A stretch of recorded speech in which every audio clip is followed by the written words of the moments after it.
इतकं सुंदर नियोजन केलंय का कशा करता आता तरी पुढे हाची उपदेश नका करू नाशा आयुष्याचा सांगितलंय महाराज जगद्गुरु तुकोबाराय तुम्हाला आम्हाला दंडवत घालतायत तुकोबारायांनी तुमच्या पाया पडावं माझ्या पाया पडावं एवढे आपण भाग्यवान आहोत का आपली बघा आता आमच्या अभिदादा त्या ठिकाणी काय करतात मृदुंग वाजवतायत काय मृदुंग वाजवतायत बोलत चला अभिदादा मृदुंग वाजवतायत म्हणजे ते पखवाज वाजवण्याच्या काय आहेत लायक आहेत काय आहेत झोपले का काय हाला तरी होय तरी म्हणा नाही तर नाही तरी म्हणा नाही तर हे चालले तरी हालत नाही तुम्ही काय अभिदादा त्या ठिकाणी पखवाज वाजवतायत म्हणजे ते पखवाज वाजवण्याच्या काय आहे लायक आहेत आता तो पखवाज मला वाजवता येत नाही म्हणजे मी काय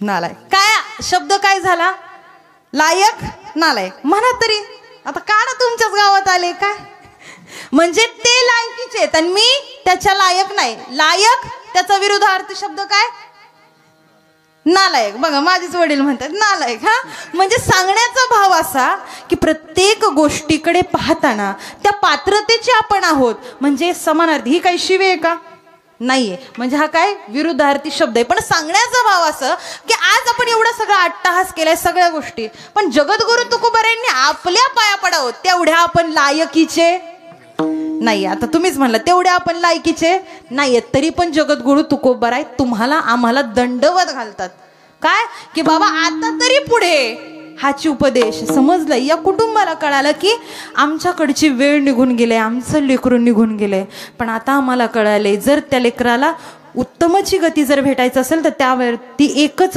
पर्याय कोणता तो म्हणजे नामस्मरण तो म्हणजे कोणता नामचिंतन का कारण की नामाच्या चिंतनेन 12 वाटा नामस्मरण करा ना किती पण मोठे संकट येऊ द्यात ती निघून जाणार आहेत म्हणून जगद्गुरु तुकोबाराय सांगतात आपण तेवढ्या पात्राचे नसताना सुद्धा तुकोबारायांचा अधिकार किती मोठा आहे तुकाराम याही पुढे जाऊन तुकिता तुलनेसी ब्रह्म तुकासी आले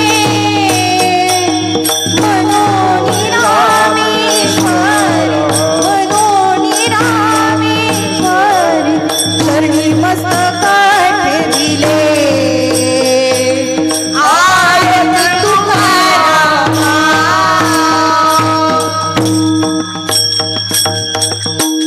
काही नाश्ता झालेला नाही का बाबा पंचपदी तर लय जोरात केली माग म्हणत चला जरा जोरात असं लेकीच्या माग उभं राहिलं पाहिजे असं मजबूतपणे हा झाल्यावर तुम्हाला नाश्ता देऊ टेन्शन घेऊ नका कसं कालची एकादशी होती त्यामुळं मग आज जरा सांगण्याचा भाव असा की आपण तेवढ्या पात्रतेचे नसताना जगद्गुरु तुकोबाराय सांगताना या कुटुंबाचा पण एक अट्टहास आहे भंडलकर कुटुंब तुम्हाला आम्हाला सांगतोय दादारा या क्षणामधला क्षण आयुष्यातला मिनिट सेकंद कधी निघून जाईल आपण आत्ता आहोत तर आत्ता नाहीये लक्षात घ्या माणसाचा भरोसा नाहीये काळाची एवढी पडेल बा जेव्हा क्षणभंगुर नाही भरोसा एका मिनिट भरोसा है इस जिंदगी का साथ देती नहीं है किसी का क्या भरोसा है इस जिंदगी का साथ देती नहीं है किसी का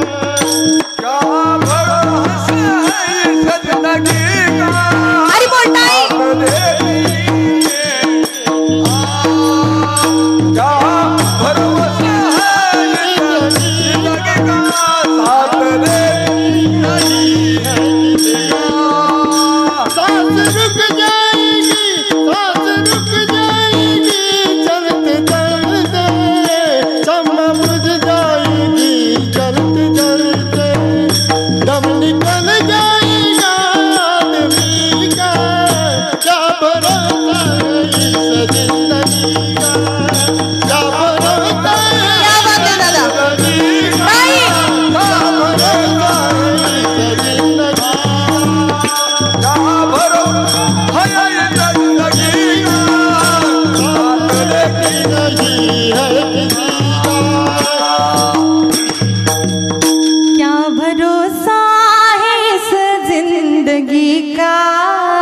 क्या भरोसा है इस जिंदगी का साथ देती नहीं ये किसी का। एका मिनिटामध्ये आयुष्य निघून जाणार आहे. समजलंय सगळ्यांना की बाबा रे, कितीही पैसे कमवले, कितीही मोठ्या फॅक्टऱ्या टाकल्या, कितीही मोठ्या दुधाच्या डेऱ्या टाकल्या, नवे नवे कितीही लोकांचे बांध कोरले, तरी आपण काही जिवंत.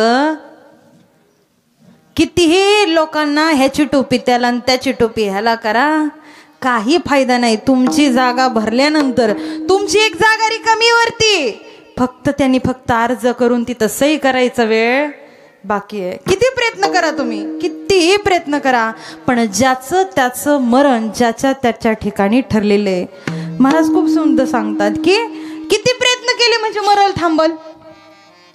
म्हणून जगद्गुरु तुकोबाराय म्हणतात सगळ्यांना जायचंय ना, मग एक करा, आता काय करा, आता तरी पुढे हाची उपदेश नका करू नाश आयुष्याचा. नाश व्हायला लागलाय, सगळ्या गोष्टींचा विचार आपण करतोय.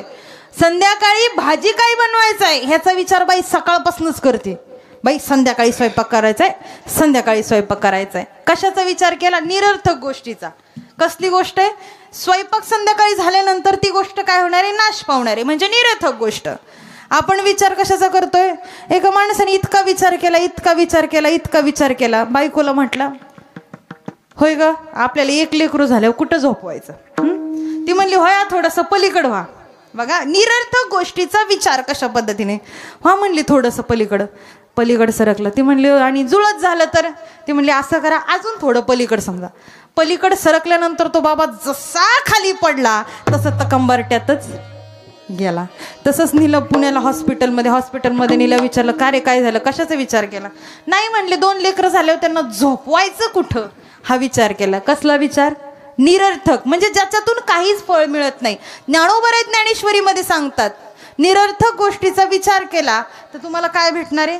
काहीच भेटणार नाही. पण आपण काय करतो? निरर्थक गोष्टीचा विचार करतो. म्हणून सारासार विचार करा, उठाउठी नाम धरा कंठी विठोबाचे. वेळ निघून जाणार आहे. तुम्ही जर म्हटलात ना एसटी आली तिला हात केला, थांब जरा थांब, पण तिची वेळ झाल्यानंतर ती वेळेच्या पुढे 1 मिनिट झोपले का काय? रेल्वे आली, रेल्वेला म्हणले 1 मिनिट थांब, माझं लेकरू घरी, तिला घेतो आणि मग तुझ्याकडं येतो. थांबणार आहे? रेल्वे तुमच्यासाठी थांबत नाही, गाडी तुमच्यासाठी थांबत नाही, वेळ तुमच्यासाठी थांबत नाही. नवे एखादा व्यक्ती सुद्धा तुमच्यासाठी आयुष्यभर थांबू शकत नाही. याला आयुष्य म्हणायचं. आपण निरर्थक गोष्टीचं फक्त तात्पुरतं आहे. आपल्याला वाटतं सगळी हे काही नाही, हे दुनिया एक उलझन आहे. काय खूप सुंदर सांगितलंय. कधी सगळेजण तुमच्या सुखामध्ये येतील पण दुःखामध्ये कुणी येत नाही. बरोबर ना? सुखाच्या कार्यक्रमाला पुढं करतील. जोपर्यंत तुमच्याकडे पैसे तोपर्यंत सगळे तुम्हाला राम राम घालतील. हा, एकदा का पैसा निघून गेला ना तुमच्याकडे सगळे वाईट निघून जातात. म्हणजे पैशावरती सगळं जग चालतं. पाण्याची बॉटल घ्यायची म्हणली तरी पैसे. सांगेल तुम्हाला, खूप सुंदर वर्णन केलेलं आहे. जोपर्यंत तुमच्याकडे सुख आहे ना, पैसा आहे ना, सुखाची व्याख्या काय? ज्याच्याकडे पैसे तो सुखी माणूस, ज्याच्याकडे पैसे नाही तो दुःखी माणूस. मग जोपर्यंत तुमच्याकडे पैसा आहे तोपर्यंत सगळे तुम्हाला म्हणणार. एखाद्या माणसाचं नाव परशुराम असलं ना, त्याच्याकडे पैसे असले की काय परशुराम शेठ, पैसे गेले का थोडे, काय मग परश्या.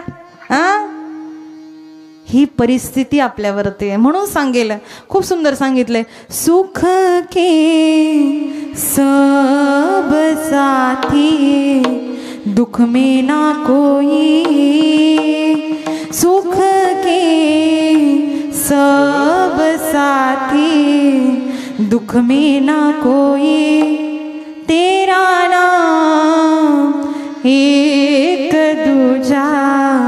दूजा ना कोई, सुख के सब साथी दुख में ना कोई. सुखामध्ये सगळेजण येतील. तुमच्या घरचं लग्न असेल, कार्य असेल, पुढे येतील. का? ते एक साडी भेटेल त्यांना, ती साडी घेऊन, भलेही ती साडी घालणार नाहीत पण त्या साडीसाठी का होईना बायका तुमच्या जवळ येतील. दुःखाचा कार्यक्रम असू द्यात, कोणी तुमच्या जवळ येत नाही. सांगण्याचा भाव असा की म्हणून विचार करा, आता तरी पुढे. आता आपल्याला कळालंय आपल्या आयुष्याचं सार्थक कशामध्ये. महाराज सांगतात, अरे आयुष्य गेलं संपून, आयुष्य संपून गेलं पण तरी त्या पांडुरंगाचं नाव आपल्या मुखामध्ये आलं का? किती लोक असे आहेत की त्या देवाचं नाव घेतात. खूप सुंदर सांगितलेलं आहे, सारे आयुष्य गेले वाया, पांडुरंगाच्या लागला न पाया. सारे आयुष्य गेले वाया, पांडुरंगाच्या लागला न पाया. हा जन्म रे वेड्या, नर देह हा वेड्या, पाण्याचा बुडबुडा. तुला अन्नही नाही खाया, आणि घर सुद्धा नाही राया. हा जन्म रे वेड्या, पाण्याचा बुडबुडा, नर देह हा वेड्या, पाण्याचा बुडबुडा. एका क्षणामध्ये हा देह निघून जाणार आहे आणि कदाचित प्रयत्न करा, ह्या देहाला थांबवण्यासाठी खूप जणांनी प्रयत्न केलं. दाशराजजी म्हणून ऋषी होते, ते वेद व्यासजींचे नाना होते. त्यांनी ठरवलं हे आपलं सगळं वशील आहे देवापर्यंत, असं करू आपण नानांकडे जाऊन माझं मरण चुकवा. ऐका, देवांना चुकलं नाही, ते आपल्याला चुकणार आहे का? उपजला प्राणी नराय संसारी, उपजला प्राणी नराय संसारी. उपजला प्राणी नराय संसारी, उपजला प्राणी नराय संसारी. काळभूषा बैसला सेनारी, काळभूषा पाहतो उंदीर येऊन जाय बोका, पाहतो उंदीर बैसला सेनारी, काळभूषा बैसला सेनारी, काळभूषा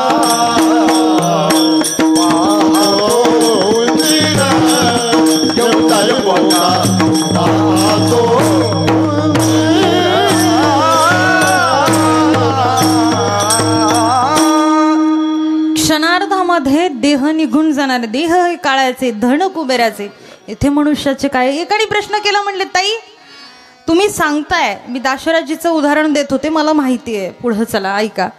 एकाने प्रश्न केला, ताई आमचं लाडकं लेकरू गेलेलं आहे, लेकरू निघून गेलंय आणि हा 8 तास कशासाठी? किती प्रयत्न केले म्हणजे आमचं लेकरू माघारी येईल? मग ताई सांगा ना. काहींनी प्रश्न केला, सांगे ना तुम्हाला, लेकरू कदाचित माघारी नाही येणार, लेकराच्या आठवणी स्मरणामध्ये आहेत, पण हा कार्यक्रम कशा करता?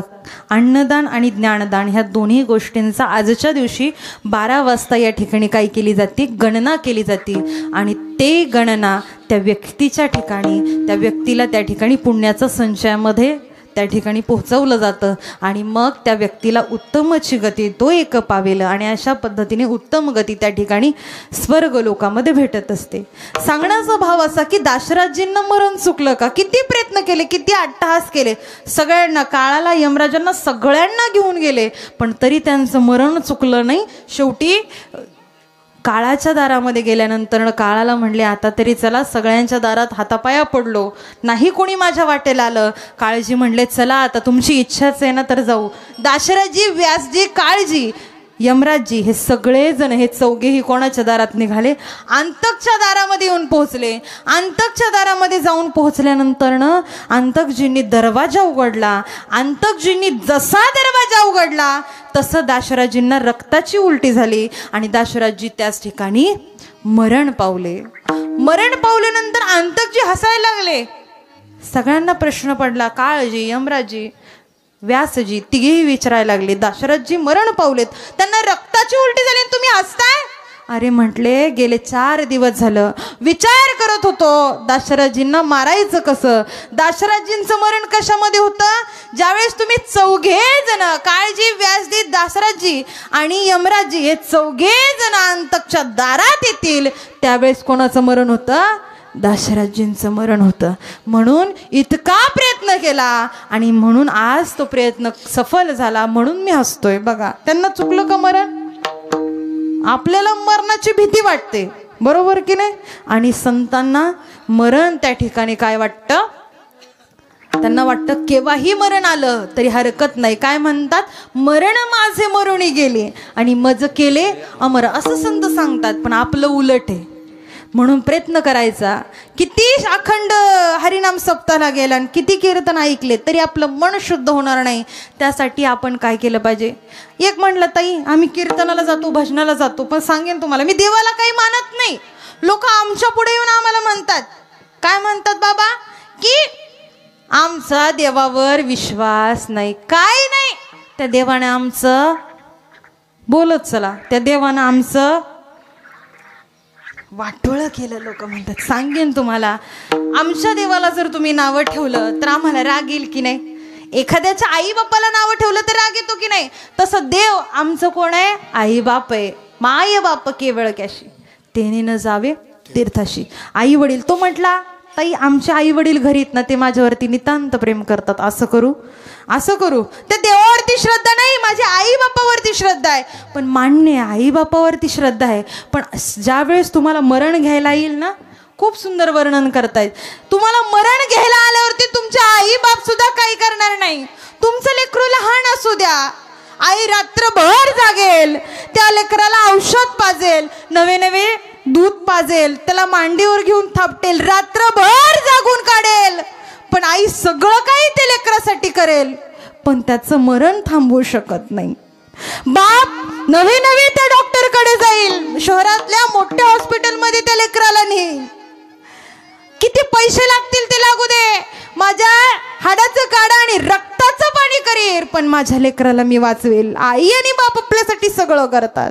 त्या लेकराला घेऊन सगळीकडं भिरभिर भिरभिर फिरतात की माझी एकच अपेक्षा, माझं लेकरू, माझ्या हाडामासाचं लेकरू, माझं लेकरू बरं झालं पाहिजे, ही अपेक्षा त्या आई बापाची. त्यांना असं वाटतं जिकडे होईल तिकडं असा चमत्कार व्हावा आणि माझ्या लेकराला बरं वाटावं. ही अपेक्षा कोणाची आहे? ही आई बापाची अपेक्षा आहे. महाराज सुंदर सांगतात की किती जरी तुम्ही अपेक्षा ठेवली, आई बाप तुम्हाला आशीर्वाद देतील, पण आई बाप तुमचं मरण थांबवू शकत नाही. किती प्रयत्न करा. एक वेळ मुलगा तुमचा दारू पिऊन घरी आला, आई पदराजवळ घेते, म्हणते जाऊ द्या ना, लेकरू आहे ना आपलं, पहिल्यांदा चुकलंय, परत नाही असं करणार.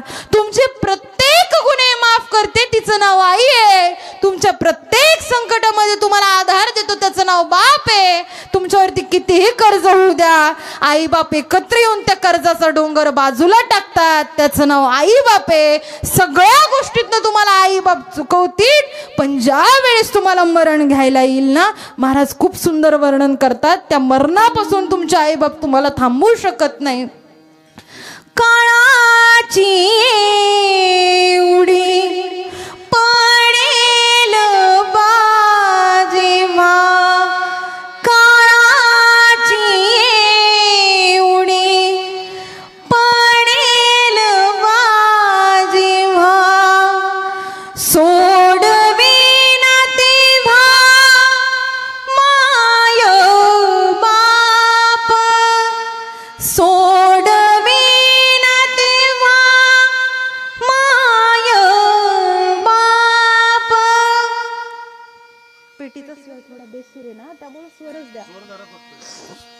काळ जर तुम्हाला घ्यायला आला ना, तर तो काळ तुम्हाला कितीही प्रयत्न केला, असं म्हटलं की बाबा काळ माझ्याकडं 2 लाख रुपये झालेले आहेत, असं कर ते 2 लाख रुपये घेऊन टाक, पण माझं मरण वाचव. जमतंय का? बोलत चला. इथं बसलेल्या प्रत्येक व्यक्तीला, प्रत्येक पुरुषाला, प्रत्येक महिलेला माझा प्रश्न आहे, तुम्ही कमवलेले सगळे पैसे जरी तिकडे त्या ठिकाणी काळाला दिले, तुमचं मरण चुकणार आहे का? म्हणून जगद्गुरु तुकोबाराय हात जोडून तुम्हाला विनंती करताय, बाबा रे समजलंय ना तुला, मग प्रयत्न कर. तुझं आयुष्य संपून चाललंय, कधीतरी त्या देवाचं नामस्मरण तोंडामध्ये ठेव, कधीतरी त्या देवाचं नाव मुखामध्ये घे. पण आपलं आयुष्य निरर्थक गोष्टीमध्ये बर्बाद करतोय. कधीतरी त्या देवाचं नामस्मरण करा, त्या देवाला आठवा, हृदयामध्ये साठवा. आपलं कसं झालंय, मनी नाही भाव आणि म्हणे देवा मला पाव. देव पावेल का हो अशाने? देव काय बाजारचा भाजीपाला नाही आहे, तो एका मिनिटामध्ये येईल आणि तुम्हाला भेट देईल. म्हणून प्रयत्न करा. कधी लागेल, कधी लागेल, कधी लागेल रे वेड्या तुला रे गोडी अभंगाची बघून घे सावळी मूर्ती आता त्या पांडुरंगाची. किती सुंदर हा जन्म मिळालाय. हा जन्म आयुष्यामध्ये परत कधीच येणार नाहीये. म्हणून कदाचित प्रयत्न करा. आपण प्रत्येक वेळेस प्रयत्न करतो, हा जन्म गेलाय असा विचार केला, उद्या करू उद्या करू उद्या करू, पण उद्या गेलेला दिवस परत कधी मिळणार नाही. असे हा जन्म मोलाचा नको तू घालवू वाया, नको तू घालवू वाया. सदा गारे सदा गारे सदा गारे. चला असू द्या, काही हरकत नाही. पेटीचा स्वर बेसूर आहे बाबा, कदाचित तुम्हाला लक्षात येत नाही म्हणून म्हटलं स्वरच द्या. एवढा प्रयत्न करा की एका मिनिटात आयुष्य निघून जाईल. हा पाण्याचा बुडबुड आहे, कधी फुटेल सांगता येत नाही. म्हणून प्रयत्न करा. इतकं सुंदर पद्धतीने आयुष्य जगायचंय. म्हणून जगद्गुरु तुकोबराय त्यांना काही गरज होती का तुम्हाला सांगायची? कित्येक वर्षांपूर्वी सांगतायत, अरे सारासार विचार करा उठावटी. नाही कळालं, विचार कशाचा करायचा? आपण विचार करतो असं केल्यावर कसं होईल, तसं केल्यावर, असा विचार करून काही फायदा नाही. म्हणून महाराज सांगतात काय, आता तरी पुढे झालं गेलं विसरून जा. गंगेला मिळालं, सगळं झालंय, पण आता इथून पुढचं आयुष्य भगवंताच्या चिंतनामध्ये घालवायचंय. म्हणून महाराज अभंगाच्या प्रथम चरणात सांगतात, आता तरी पुढे हा जीव उपदेश, आता तरी पुढे हा जीव उपदेश, आता तरी पुढे हाती उपदेश, आता तरी पुढे हाती उपदेश. नका करू नाश आयुष्याचा, नका करू नाश आयुष्याचा. सकळाचे पायी माझे दंडवत, सकळाचे पायी माझे दंडवत. नका करू नाश आयुष्याचा, नका करू नाश आयुष्याचा. सकळाचे पायी माझे दंडवत, सकळाचे पायी माझे दंडवत. आता तरी पुढे हाची उपदेश, हाची उपदेश. नका करू नाश, नका करू नाश आयुष्याचा. आता तरी पुढे हाती उपदेश, हाती उपदेश. नका करू नाश, नका करू नाश आयुष्याचा. एका मात्रेने लुश्र उचललं का गडबड होऊन जाते सगळी. आता तरी पुढे हाची उपदेश, नका करू नाश आयुष्याचा. सांगेन तुम्हाला, संपून चाललंय. ह्या मुठीतलं आयुष्य आहे. एका मिनिटामध्ये ही मुठी उघडून त्या ठिकाणी आभाळामध्ये आपण सगळेजण निघून जाणार आहे. आपण काय करतो, एक एवढूसं आयुष्य आहे, त्या एवढूशा आयुष्यामध्ये महिला मंडळ सुनांना त्रास देतो, सुना सासवांना त्रास देतात. खरं आहे ना? आता कोणता सण आलाय जवळ, आयुष्य संपून चाललंय. पण आयुष्य या भांडणांमध्ये मी तुम्हाला सगळ्यांना सांगेल बघा, आता तरी पुढे हाची उपदेश, नका करू नाश आयुष्याचा. मला सांगा, किती दुःखात जीवन जगलं म्हणजे तुम्ही त्या ठिकाणी सुखी होणार आहे. आपण म्हातारे झालो बरं का, आपला शेवटचा काळ जवळ आलेला आहे. मग शेवटच्या काळामध्ये आपल्याला कोण साथ देणार आहे? झोपले का काय? शेवटच्या काळात कोण? मुलगा. पांडुरंग साथ देणार आहे. ताईंचं म्हणणं आहे पांडुरंग. पांडुरंग जनाबाईंच्या घरी गेला, पण आपल्या घरी येईलच का? एवढी आपली ताकद आहे का? एवढं जर नामस्मरण केलं आपलं तर आपल्या घरी येईल. पण सांगेन तुम्हाला, आता रक्षाबंधन जवळ आली आहे. रक्षाबंधन जवळ आल्यानंतर काही मुलींच्या घरी अवस्था अशी आहे की 10 वेळेस जायचं, सासूबाई मला भावाकडे जायचंय, आई बापाकडे जायचंय, जाऊ का हो? बरं का, म्हणजे मुलगीसाठी सांगते मी, मुलगी काय आहे हा? एक मुलगी लहानाचं मोठं करून तिला दुसऱ्याच्या घरी द्यावं लागतं, आणि दुसऱ्याच्या घरी दिल्यानंतरनं कदाचित ती दुसऱ्याच्या घरी गेल्यानंतरनं आपल्या आई बापाची आठवण आल्यानंतरनं त्या ठिकाणी विनंती करते सासूबाईंना, सासूबाई काय म्हणत असेल ते म्हणा, आता काय फॅशन आली मला काही माहिती नाही, पण असं करते, आता रक्षाबंधन जवळ आली, मी माझ्या भावाला राखी बांधायला जाते, 4 दिवस माझ्या बापाकडं. सासूने म्हणायचे नाही नाही माझी पोरगी येणार आहे, आणि मग तू ती आल्यावर मग तुझा. बरोबर आहे ना? पटलं तर होय म्हणा, नाही तर हे चालले. सांगण्याचा भाव असा, आपली मुलगी जशी आपल्यासाठी लेकरू आहे ना, तशी त्यांची मुलगी सुद्धा त्यांच्यासाठी जीव की प्राण आहे. लेकुराचे हित वाहे माऊलीचे चित्ताईका. समाजामध्ये काहीच करायचं नाही. सुनांना सुद्धा माझी विनंती आहे, ती आई आहे, ती जशी आपल्या नवऱ्याची आई आहे ना, तशी ती आपली सुद्धा आई आहे. का सांगते मी आजच्या कीर्तनात हे? कदाचित नवऱ्याच्या आईला तुम्ही आई मानलं तर नवरा सुद्धा तुम्हाला काय होईल, बाबा माझ्या आईला एवढा आनंद देते ती, मग तो सुद्धा तुम्हाला आयुष्यामध्ये कुठलीच गोष्ट कमी पडू देणार नाही. मग तुमचा संसार कसा होईल? तुकोबऱ्यांचे प्रमाण आहेत, संसार दुःख मुळ किंवा सुख पाहता जवा एवढे, दुःख पर्वत एवढे. आयुष्यामध्ये इथं बसलेल्यांना सगळ्यांचे चेहरे मला वाचता येतात बरं का. हे नारदाची गादी, इथं आल्यानंतर सगळं दिसतं. कुणाच्या आयुष्यात दुःख आहे, कुणाच्या आयुष्यात सुख आहे, पण मला इथं बसल्यावर कुणाच्याच आयुष्यात सुख दिसत नाहीये कदाचित.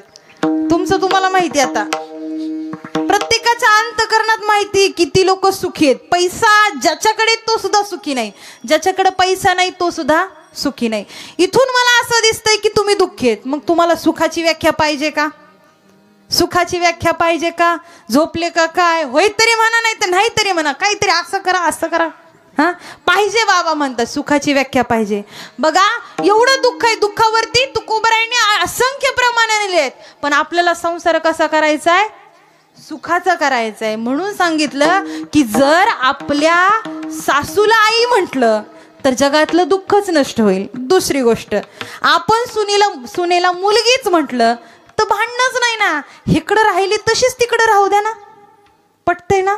फक्त घर बदललंय, नाती तीच आहे, फक्त भूमिका बदलायची. असं करा, आयुष्यात दुःख राहणार नाही. नाही त्या नवऱ्याच्या मागं चालूच आहे, आई अशी म्हणली आणि आई अशी म्हणली, चालूच आहे. माणसांच्या आयुष्यात दुःख आहे, महिलांच्या आयुष्यात दुःख आहे. म्हणून सगळ्यांचं दुःखातलं आयुष्य काढून या कीर्तनामध्ये, आजच्या कीर्तनामधून काही घेऊन चालता आहे का? आपल्याला संसार दुःखाचा नाही करायचा. किती दिवस आहे आपण?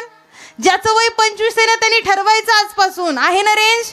इकडे बघा, ज्याचं वय 25 आहे त्यांनी ठरवायचं आपण वयाच्या 26व्या वर्षी कितव्या, म्हणजे उरले किती? जीवनाच्या वाटेवरती किती असतो त्यांचा आधार. आई माझी मायेचा सागर दिला तिने जीवनाला कार. देवापाशी मी काही मागायचं म्हटलं ना, आई बाबा तुम्हा दोघांना मागेन. आणि आज मी जरी नसेल ना तरी मला तुमच्या सगळ्यांची आठवण येईल. आज सगळे त्या परीताईच्या आई वडील चुलता सगळेजण मिळून आजच्या दिवशी तिला विनंती करतात, कशाला सोडून गेली तू स्वर्गाला, कशाला सोडून गेली तू स्वर्गाला, कोण वागवेल तुझ्या कशाला सोडून गेली बाळा स्वर्गाला, कोण वागवेल तुझ्या या आईला. तू गेलीस पण तू गेल्यानंतर तुझ्या आईसाठी कोण आहे बाळा, का सोडून गेलीस आम्हाला. 9 महिने अन 9 दिवसांची वारी कशी मी केली, संकट मजला असतील पदराला धरून नेले, सोडून गेली तुझ्या या आईला, सोडून गेली तुझ्या या आईला, कोण वागवेल तुझ्या आई बापाला, कोण वागवेल तुझ्या या आई बापाला. तू गेलीस पण आता तुझ्या आई बापाला पाहण्याकरता कोण नाही, म्हणून खऱ्या अर्थानं सगळे मिळून आज त्या ठिकाणी त्या बाळाला विनंती करतायत की तुला उत्तमची ती गती भेटावी. म्हणून जगद्गुरु तुकोबाराय सुद्धा तुम्हाला आम्हाला विनंती करतायत की बाबा रे, आज आपल्याला कधीही जावं लागेल, कधीही आपल्याला या जगाचा राजीनामा घ्यावा लागेल, म्हणून तुम्ही सगळ्यांनी प्रयत्न करा. इथून पुढं उरलेलं आयुष्य अशाच पद्धतीने आपण काय करणार आहे, जगणारे, आनंदाने जगणारे. कधी आपल्याला हा देह सोडून जावा लागणार आहे सांगता येत नाही. संपूर्ण कुटुंबाला द्यावेत तेवढे धन्यवाद. संपूर्ण भंडलकर कुटुंबियांनी अतिशय सुंदर साऊंड सिस्टीम आहे. साऊंड सिस्टीमसाठी जोरदार टाळ्या वाजवा. साऊंड सिस्टीम म्हणजे काय असतं तुम्हाला सांगते. किती घसा बसलेला असू द्यात, रोज कार्यक्रम चालू आहेत. आता महाराज बघा, महाराजांचा फार घसा बसलाय, लगेच महाराज सांगतात मला एवढा घसा बसलेला आहे. पण साऊंड सिस्टीम ज्यांची आहे ना, ती साऊंड सिस्टीम म्हणजे त्यांचा जीव की प्राण असते. आज त्यांनी आवाज व्यवस्थित दिला तर हा आवाज इथपर्यंत पोहोचणार आहे. आपण जसं आपल्या लेकराला जपतो ना, तसं ते त्यांच्या माईकला आणि स्टँडला जपतात. बरोबर आहे ना. हे म्हणजे त्यांचं आयुष्य आहे. सिस्टीम म्हणजे त्यांचं सर्वस्व आहे आणि याच्यावरती त्यांचं पोट आहे. भले भले येतात आणि सिस्टीमला काही म्हणतात, असं करा तसं करा, हेच द्या, ट्रबलच द्या आणि इकोच द्या. त्यांना ज्याचं त्याचं क्षेत्र आहे, ज्याला त्याला सगळं काही कळत असतं. त्यामुळे द्यावेत तेवढे दादांना धन्यवाद. खूप खूप धन्यवाद दादा तुमच्या चरणी. इतकं सुंदर नियोजन केलं. नियोजन 1 दिवसाचं असो 4 दिवसाचं असो, ते नियोजन करायला खूप कष्ट आहेत. या ठिकाणी सगळे आपले कुठले भजनी मंडळ, मळदचे, एकदा जोरदार सगळ्यांसाठी टाळ्या वाजवा. आज एवढं वय माझ्या आजोबांच्या वयाचे आहेत, पण खूप सुंदर सुंदर प्रमाण दिलेत बाबांनी सुद्धा. या हार्मोनियम वरती असणारे बाबा खूप सुंदर हार्मोनियम वाजवतात. त्यांचा आवाज म्हणजे वाजवण्याची शैली खूप भारी आहे, पण पेटीतला स्वर बाबा बेसूर आहे, त्याला तुम्ही काहीच करू शकत नाही. त्यामुळं बाबांच्या चरणी खूप खूप धन्यवाद. आमचे अभिजित दादा, बरोबर अभिषेक, मला वाटलंच काहीतरी जमलिंग आहे.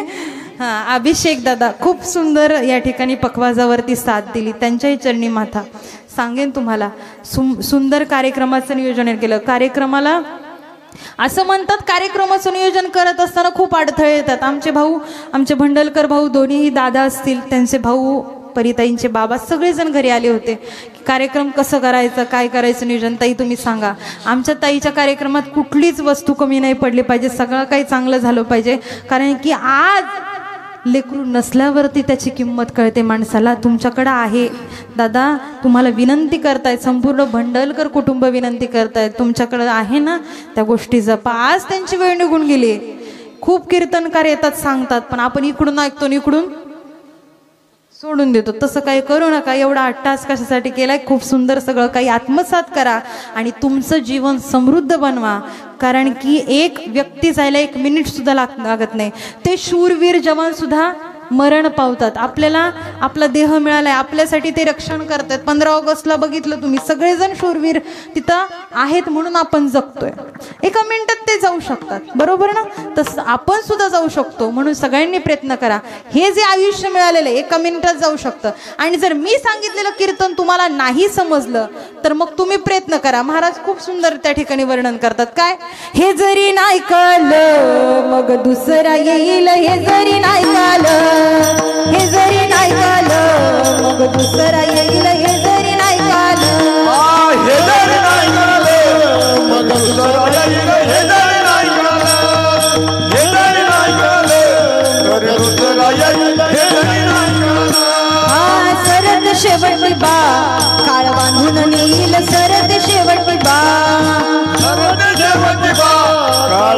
धुनण्याची सरते शेवटी बा एका जनार्दनी आमचे काय वाजायल एका जनार्दनी आमचे काय वाजायल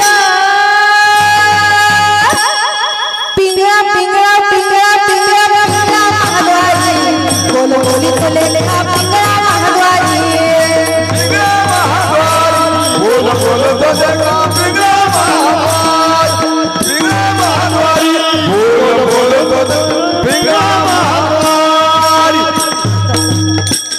पूर्ण पिंगळा आहे तुम्हाला पण आता वेळ नाही काय सांगितलंय सरते शेवटी बा काळ बांधून नेईल सरते शेवटी बा एका जनार्दनी आमचे काय वाजाईल सर ते शेवटी देव घ्यायला आल्यावर आमचा काही वशिला चालणार नाही तुम्ही म्हटलं अर्चना दीदी आमच्या गावात आलं ते असं करा त्यांचा वशिला देतो आम्ही त्यांची आमची लई चांगली जवळची ओळख आहे तेवढा वशिला जमत नाही सर ते शेवटी बा काळ बांधून नेईल म्हणून आता कळालं का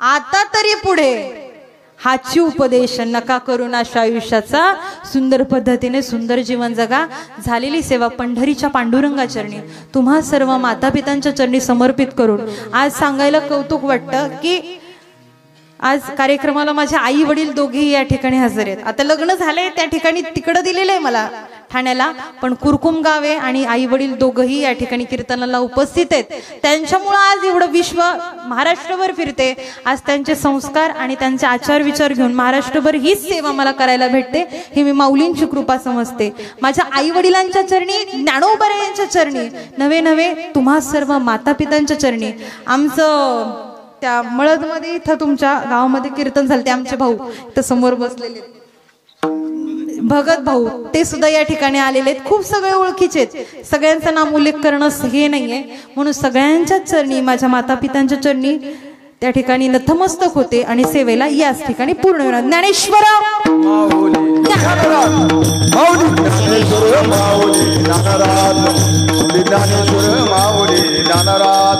तुमच्या हातामध्ये फुलं दिलेले आहेत महाराज या ठिकाणी निर्वाणीचा अभंग घेतील अभंग झाल्यानंतर पुंडलिक वरदाचा गजर होईल पुंडलिक वरदाचा गजर झाल्यानंतर हे फुलांचा वर्षाव करायचा मग जय विठ्ठल झाल्यानंतर तुम्ही बसून राहायचं महाराज आरती घेतील आणि कार्यक्रमाची सांगत होईल हा आता अभंग होईल पहिल्यांदा आणि मग पुष्पवृष्टी खालीच बसा सगळ्यांनी घ्या आम्ही जातो तुम्ही कृपा सुजावी आम्ही जातो तुम्ही कृपा सुधारी सकळा सांगावी विनंती माझी सकळा सांगावी विनंती माझी सकळा सांगावी विनंती माझी वाढ वेळ झाला उभा पांडुरंग वाढ वेळ झाला उभा पांडुरंग वाढ वेळ झाला उभा पांडुरंग वाढ वेळ झाला उभा पांडुरंग वैकुंठा श्रीरंग बोलावितो वैकुंठ श्रीरंग बोलावितो वैकुंठ श्रीरंग बोलावितो अंतकाळी विठो आमाचे पावला काळी विठो आमाची पावला अंतकाळी विठो आमाचे पावला काळी विठो आमाची पावला पुरी सहित झाला गुप्त तुका पुरी सहित झाला गुप्त टोका पुरी सहित झाला गुप्त वाद वेळ झाला उभा पांडुरंग वाद वेळ झाला उभा पांडुरंग वाद वेळ झाला उभा पांडुरंग झाला उभा पांडुरंग वैकुंठा श्रीरंग बोलावितो वैकुंठ श्रीरंग बोलावितो वैकुंठा श्रीरंग बोलावितो बोला पुंडलिक वरदारी विठ्ठल